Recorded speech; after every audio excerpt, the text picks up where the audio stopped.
Hey everybody, I think at this time we can start talking about the concept of digital rendering. But before I go into Blender, I would actually like to talk a little bit about digital rendering in general. So what does it do? Technically speaking, digital rendering is nothing else than a bunch of math code that tries to simulate in a simplified way how, for example, light and surfaces interact like in real world. So you have uh, something that emits light, you have surfaces that absorb or reflect lights, for example, diffuse or reflective surfaces or glass that lets light pass through it. And then you have, for example, a camera that captures that and then writes that into an image. But if you never really did digital rendering before, it might be a daunting task. But it's actually not really that complicated. If you're a little bit familiar with, for example, photography, you can borrow actually a lot from studio or outdoor photography. So for example, if you type in, let's say, photo studio, and let's say we go to this one. So what you see here is a backdrop, the camera, like a studio environment, a spotlight, small size creates sharp shadows. Same here. For example, the spotlight illuminates the backdrop. So whatever person, for example, might sit on the chair has kind of like an illuminated backdrop behind them. And then we have a fill light, very large area light that generates soft shadows and illuminates rather diffuse light. So it's not direct light. So for example, indirect or diffuse and direct sharp shadow lights. And then of course you have your camera. And that is all quite important because, for example, you see that the chair, the top part, is slightly illuminated and it's probably also reflective material and actually reflects the white of the backdrop on this object. So, for example, this backdrop could be a simple mesh plane, which we model up, kind of like lying on the ground, and then the background going up. And then we can, for example, this area light could be a big rectangle. The small one could be a circular filled mesh as well. And then actually the size of each mesh, so the size of the light, will create stronger lights with sharper shadows or softer lights with softer shadows. So the size is actually very important, specifically in relationship to your object.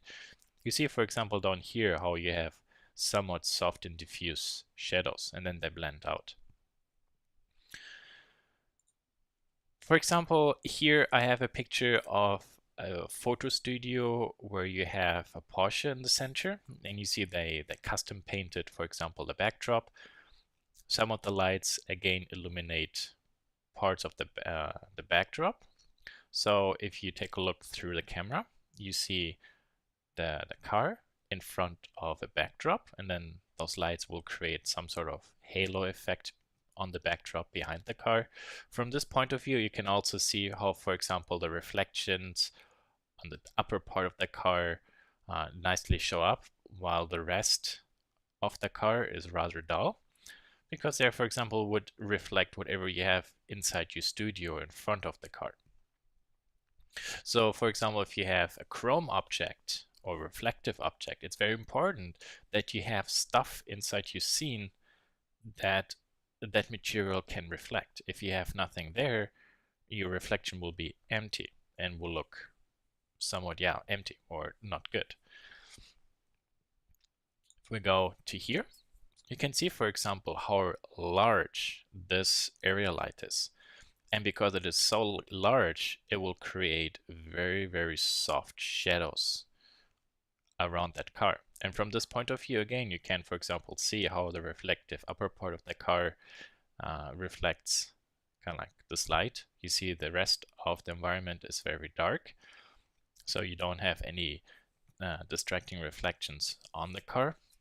Mainly here you use a dark environment and then the lights and where you position them to, for example, create nice reflections on the car, so you can play with dark and bright contrasts or highlights on a reflective surface.